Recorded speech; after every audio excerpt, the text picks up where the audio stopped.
hemos concluido con el amplificador par complementario.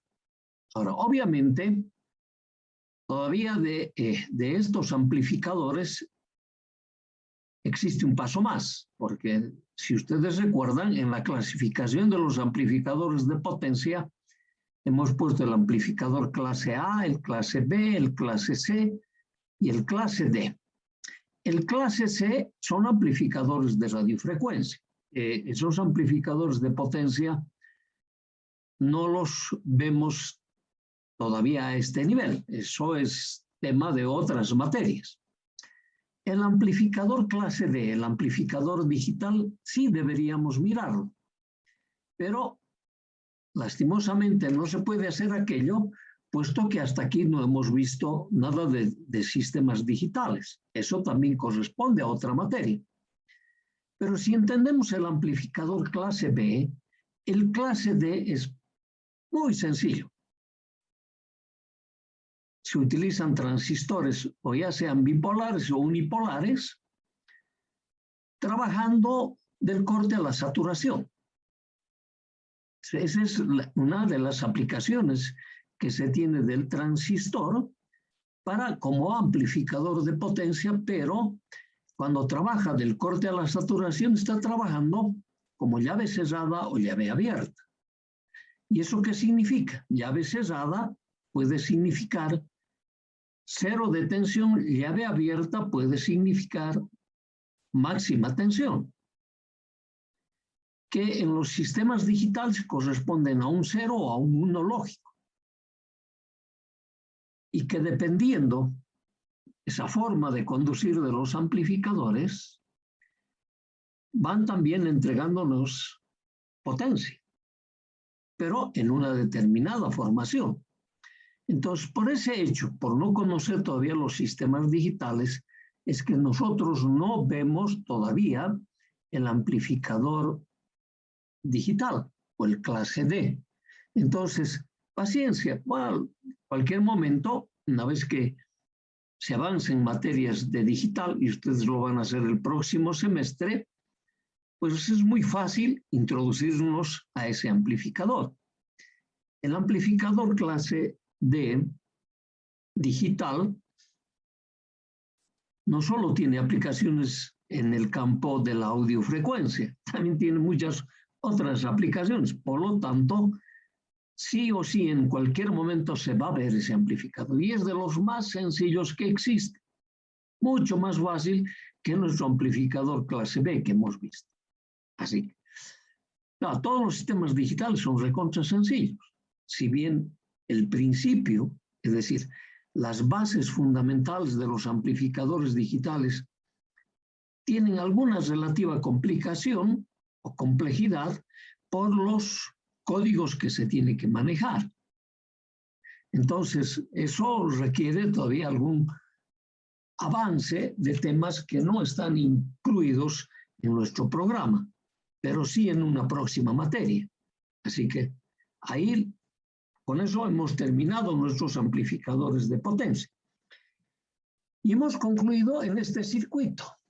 Este ha sido nuestro circuito que hemos logrado implementar, partiendo de un par de transistores interconectados a través de un potenciómetro en el circuito de entrada. Hemos desarrollado sobre una carga puesto a la salida de ese par de transistores, una componente de alterna en base al movimiento del cursor del potenciómetro. Y en esa forma de generar una señal de alterna sobre la carga, hemos ido notando una serie de deficiencias que se presentan con estos amplificadores. Las deficiencias estaban vía la distorsión. Por ejemplo, la primera que encontramos fue la distorsión por cruce. Y para corregir esa distorsión por cruce hemos introducido un transistor y un potenciómetro que nos permitía corregir la distorsión por cruce.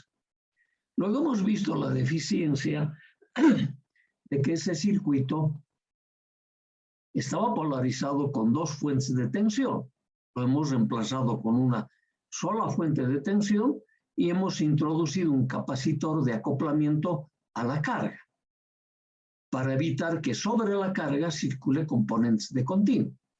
Y hemos garantizado con aquello la creación de una tensión justo en el punto de unión de los emisores, de una tensión de valor BCS medio, que era la condición sine qua non que tenía que tener los transistores Q1 y Q2 para trabajar en clase B. Además, en sus bases también teníamos una tensión BCS medio. Por lo tanto, estaba garantizado que los transistores Q1 y Q2 trabajen en clase B, y al resolver la deficiencia de la distorsión por cruce, habíamos encontrado que los transistores Q1 y Q2 en realidad no trabajaban en clase B, sino estaban en clase AB, cuya conducción eléctrica era mayor de 180, pero menor que 360 grados eléctricos. Ok. Luego, para evitarnos el mover un potenciómetro, hemos reemplazado la excitación también por otro transistor, cuya polarización ya estaba determinada, porque me decía, su punto de trabajo se tiene que garantizar de tal manera que la tensión colector-emisor del transistor Q3 sea la mitad de la fuente de alimentación de ese medio. Por lo tanto, la caída de potencial en la suma de las resistencias R11 y R12 tenía que ser el otro BCS medio. Ok. Eso es lo que hicimos. Reemplazamos un transistor con un transistor, los potenciómetros, de tal manera que el transistor estaba trabajando en clase A, conduciendo durante los 360 grados eléctricos. Eso nos decía, conocemos el tipo de polarización del circuito de entrada, era un divisor de tensión. Era muy sencillo implementar aquello. Entonces, con eso ya nos hemos independizado de los potenciómetros y hemos podido obtener 360 grados eléctricos en la resistencia de carga. Ok. Luego nos hemos encontrado con que la etapa de salida era un par complementario, pero trabajaba en la topología de seguidor emisivo. Su ganancia de tensión no era 1, sino aproximadamente igual a 1. Entonces dijimos, ¿cómo podemos introducir una ganancia de tensión? Por lo menos, en vez de 1, una ganancia de tensión 2 o 3, de tal manera que la ganancia de potencia todavía sea mayor, porque aquí la ganancia de potencia estaba garantizada por la ganancia de corriente que tienen los transistores Q1 y Q2 trabajando en la topología colector común. Y segundo, además, habíamos hecho algún refuerzo en la resistencia de carga, disminuyendo, sin variar la resistencia puesta en el colector de Q3, disminuyendo la circulación de las componentes de continuo, de alterna, que nos producían consumo de potencia en alterna. Entonces ahí aplicamos un efecto bootstrap. Entonces una vez resuelto eso, aún así no teníamos ganancia de tensión.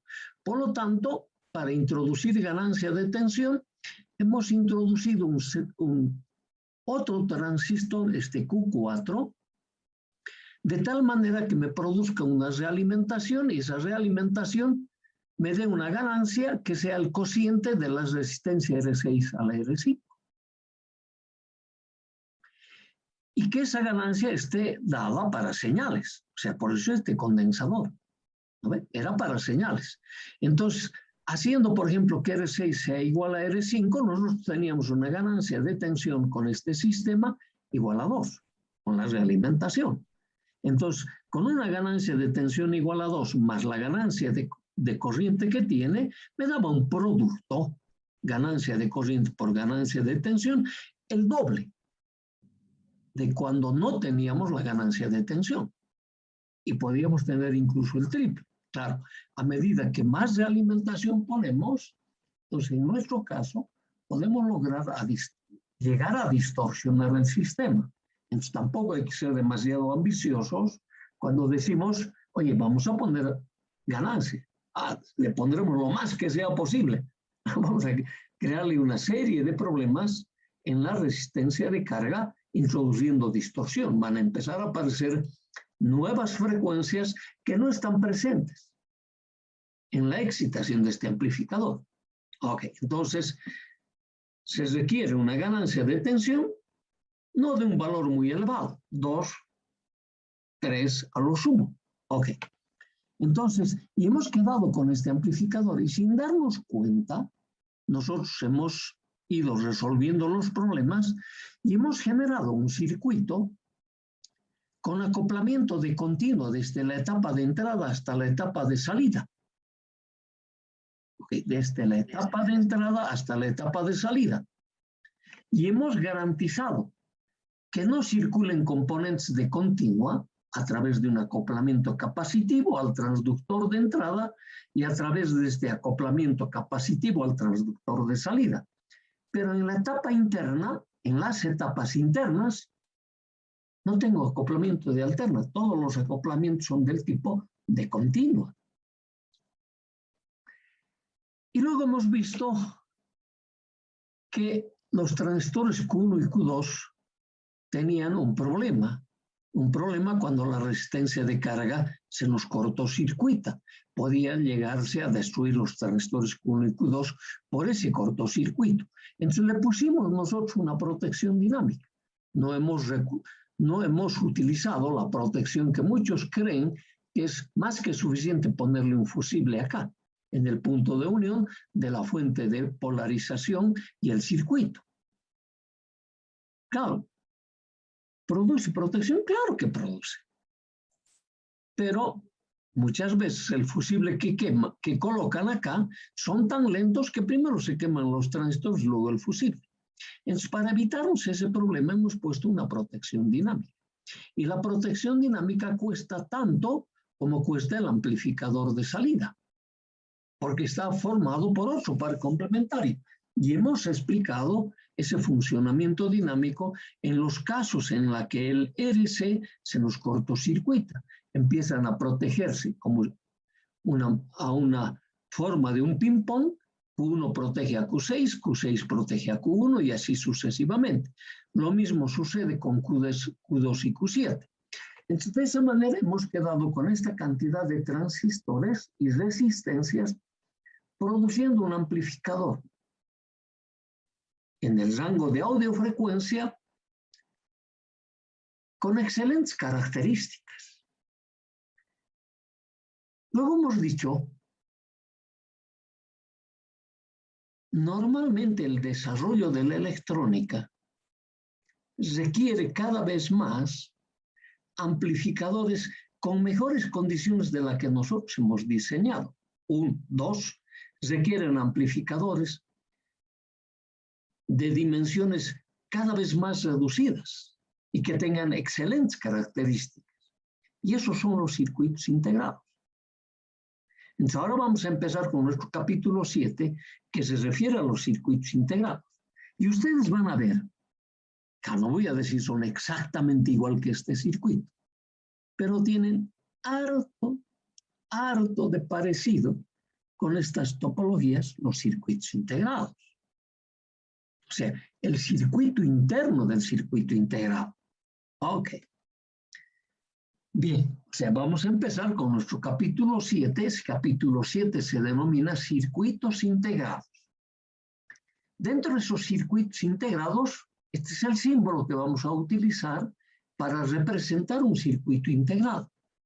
Dentro de este símbolo, dentro de este triángulo acá adentro, vamos a tener una topología circuital de acoplamiento de continua de varias etapas. Claro, para nosotros no va a ser posible que analicemos todos los circuitos integrados. Nunca es posible aquello. Nosotros vamos a ir tomando algunos modelos. Y los modelos que vamos a tomar son los modelos de los circuitos integrados que más aplicación se tiene, especialmente en este proceso que estamos. ¿Cuál es nuestro proceso? Enseñanza y aprendizaje. ¿No? Ese es nuestro proceso. Entonces, para eso, este es el circuito que nosotros hemos diseñado. ¿No? Este es nuestro amplificador de potencia par complementario, que ha sido objeto de nuestro estudio en el capítulo 6. Ajá. El primer circuito integrado que vamos a analizar va a ser este otro modelo, que tiene un número, vamos a ver su característica. Y más o menos si miras, tienen harto de parecido en sus diferentes topologías circuitales. Y vamos a ver de qué partes está compuesto este circuito integrado. El segundo circuito integrado que vamos a ver es este otro. Este es un circuito integrado muy popular, de mucha utilización en este proceso. Es el micro A741. Y tiene harto de parecido con el circuito que hemos visualizado en nuestro capítulo 6, que lo vamos a ir identificando de a poco, con calma. Claro, miramos, dice, uy, este es más o menos complicado como este, o este es mucho más complicado que este otro, pero todos son sencillos de entender, porque todas las diferentes etapas ya los hemos visto. Y finalmente vamos a ver este otro circuito integrado. Fíjense, a diferencia de los dos primeros, este circuito integrado ya está combinando los transistores. Estoy utilizando transistores bipolares y transistores unipolares. Estos circuitos integrados son del tipo lineal. Es decir, que me tienen que responder durante los 360 grados eléctricos sin posibilidades de distorsión. Esa es la primera idea que tenemos que tomar. ¿Existen otros circuitos integrados? Claro que sí. Lineales, y también existen circuitos integrados alineales. Los circuitos integrados alineales son para la aplicación de los sistemas digitales. Entonces ese va a ser objeto de nuestro estudio en otra materia. Y vamos a ver, ¿no ve?, que van a estar conformados, claro, no de estas mismas topologías, pero de topologías circuitales parecidas, que para nosotros ya van a ser mucho más sencillos el ir entendiendo. Entonces, vamos a ver que nuestra transición de pasar del transistor bipolar o unipolar al circuito integrado nos va a ser muy sencillo, porque todas las etapas que conforman un circuito integrado ya los hemos visto, ya los hemos analizado. Es más, los hemos ido utilizando en los diferentes laboratorios que hemos estado viendo. Ok, entonces, ese paso no va a ser complicado, va a ser más bien bastante sencillo. Entonces, ¿cuál es el objetivo que perseguimos para utilizar circuitos integrados? Es obvio suponer que ha habido un desarrollo permanente de la electrónica.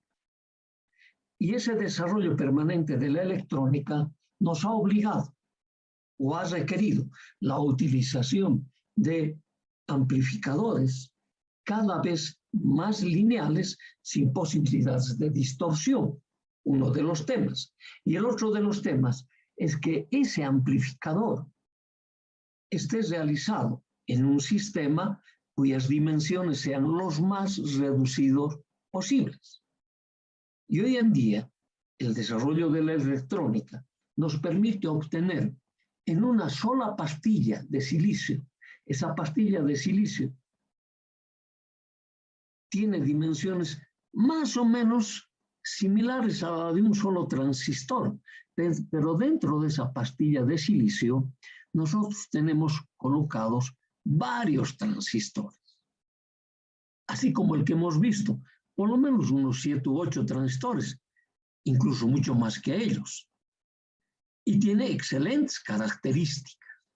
Y a esos dispositivos se los conoce como circuitos integrados.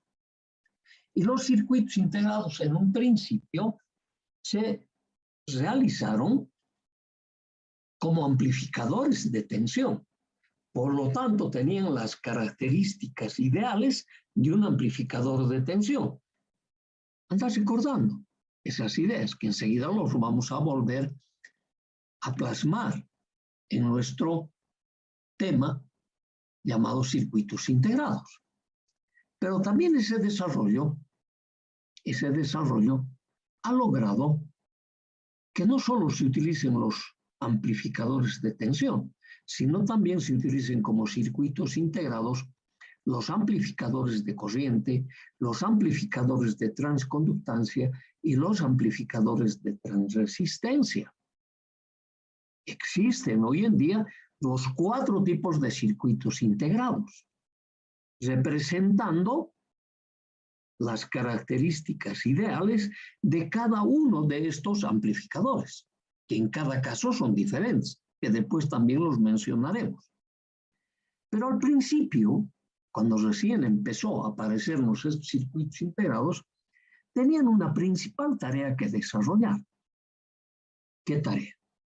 Aparte de realizar la amplificación, en mi caso de tensión, tenía que ir resolviéndome algunas operaciones matemáticas, como el tema de la suma, la resta, la multiplicación, la división. Entonces, como tenía que resolver operaciones, a estos circuitos integrados lineales se los vino a denominar en un principio amplificadores operacionales, porque su principal aplicación estaba en el campo de resolver estas ecuaciones para poder disponer de lo que en un principio había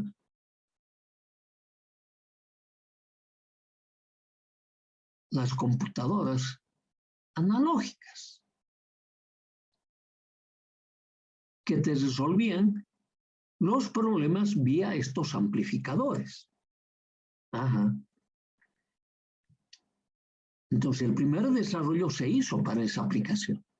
Y tal es así que hoy en día, en la mayoría de los textos, de los libros que se van editando, a los circuitos integrados para aplicación lineal, continúan denominándolos amplificadores operacionales. Y nos dan unas características para ese amplificador operacional que coinciden exactamente con el amplificador de tensión. ¿Cuáles características? Todo amplificador tiene que tener su ecuación de transferencia lo más elevado posible. Y en el amplificador de tensión es la ganancia de tensión que tiene que tomar ese valor, en lo posible infinito. Además, para que ese amplificador sea perfecto, debe tener una impedancia de entrada de valor infinito y una impedancia de salida de valor cero. Entonces, hoy en día se va colocando esas especificaciones a los circuitos integrados. Y cuando miramos esas especificaciones decimos, no, todos los circuitos integrados son para amplificadores de tensión. En realidad no es así, porque el amplificador de corriente, que también existe como circuito integrado, no tiene esas mismas especificaciones. Recordaremos, un amplificador de corriente tiene que tener su ecuación de transferencia la más elevada posible. ¿Y cuál es la transferencia? La relación de corrientes, de salida versus entrada. Entonces, su ganancia de corriente lo más elevada posible. En ese tema, coincide con lo que dice el amplificador de tensión, su ecuación de transferencia lo más elevada posible. Claro, en cada caso las definiciones son diferentes, pero me dice ganancia infinita. Y donde empieza a haber diferencias y substancial son en las impedancias. Si el circuito integrado es un amplificador de corriente, tiene que tener una impedancia de entrada de valor cero y una impedancia de salida de valor infinito. Eso ya no coincide con la anterior característica. Claro, pero nosotros hemos estudiado los 4 tipos. Si bien al principio vamos a estar utilizando las condiciones para un amplificador de tensión, nos va a ser muy fácil pasar a los otros amplificadores sin problema alguno. Por lo tanto, nunca nos vamos a confundir. Pese a que la bibliografía actual al circuito integrado lineal continúa denominándolo amplificador operacional. Y el amplificador operacional tiene las características ideales de un amplificador de tensión. Pese a eso, no nos vamos a confundir cuando ese circuito integrado corresponda a un amplificador de corriente, o a ese amplificador corresponda a un amplificador de transconductancia o de transresistencia. Ok. Entonces, ligeramente hemos repasado esas condiciones. Entonces, los amplificadores realizados con transistores, donde hemos aplicado realimentación, hemos procurado que sean lo más lineales posibles. Nunca los vamos a conseguir en su total linealidad. ¿Han visto el amplificador de potencia clase B que hemos hecho? Hemos tenido muchísimos problemas. Incluso hemos llegado hasta decir, oye, el condensador se descarga o no se descarga totalmente, como si fuese el tema central. No, no es el tema central, por si acaso. El tema central es ver cómo funciona el transistor, el elemento activo. Ok, porque el elemento pasivo ya lo has analizado en la materia de redes. Y ese no era el principal problema. Ok, pero no importa, siempre es oportuno poder mirarlo también en alguna otra oportunidad y recordar lo que hemos aprendido en la materia de redes. Ok, entonces pensando en ese tema, seguramente nuestros amplificadores con transistores, si bien van a seguir existiendo, porque los circuitos integrados están hechos a base de transistores, pero las dimensiones que se logran en un circuito integrado y las características ya compensadas que tiene el circuito integrado, obviamente en cualquier tipo de amplificación, si disponemos de un circuito integrado, ese es el primero que vamos a usar, porque ya el fabricante del propio circuito integrado se ha preocupado por nosotros que éste tenga las características lineales. Esa misma fue también mi esperanza cuando yo era estudiante. Yo decía, no, pues con el pasar del tiempo, transistores nunca más, decía yo, porque es complicado. Todos vamos a utilizar el día, y yo no estoy hablando de hace muchísimos años atrás, cuando yo era estudiante. Mira, han pasado tanto tiempo ya. No voy a decir, ha pasado un siglo. No vayan a creer que soy tan viejo también, ¿no ve? Ok, pero ha pasado harto. Y todavía estamos utilizando los transistores hoy en día, pero también seguimos utilizando los circuitos integrados. Cada vez con mayor preferencia, pero hay determinadas funciones que no los podemos reemplazar. Entonces, es bien fácil. El circuito integrado inicialmente es complicado, pero no necesitamos conocer la estructura interna del circuito integrado para utilizarlo. Eso lo vamos a ir probando. Claro, y muchos van a decir, oye, ¿por qué no me enseñan nomás cómo uso el circuito integrado? ¿Para qué voy a ver lo de adentro si nunca me voy a introducir en él? No te olvides que tú estás en tu formación de ser el día de mañana o licenciado o ingeniero, que es lo mismo, ¿no ve? Y de ahí todavía tienes una formación, se llama pregrado el que estamos haciendo, ¿no ve? Después va a venir el posgrado, y hay varios posgrados, diplomado, especialista, máster, maestro quiere decir, ¿no ve? Máster en una determinada ciencia. Pero todavía después tienes otros más, doctorado. Ajá. Y normalmente esas personas que llegan a esos niveles, ¿no ve? Son los que van a generar ciencia y tecnología. ¿Y cómo lo van a generar? Conociendo previamente esto. Si no se conoce esto, no vayan a pensar que la ciencia y la tecnología parte de la nada. No, parte de un conocimiento previo. Ok, entonces para eso es que estamos queriendo entender cómo esas personas han concebido esto. Que es muy fácil. Los vamos a ir mirando. Ok, entonces, esos son los amplificadores que nosotros vamos a utilizar. están hechos en circuitos integrados, sus dimensiones son parecidas a las de un transistor y tienen costos tan reducidos como un transistor. Verifiquen, vayan a la calle Colón, entren a esas tiendas de componentes, pregunten por un transistor y pregunten por ese circuito integrado que les hemos mencionado, el 741. Comparen. Martín tiene dentro de él una especie de cerca de más de 20 transistores y te cuesta como 2 o 3 transistores simplemente. Ok, no nos olvidaremos de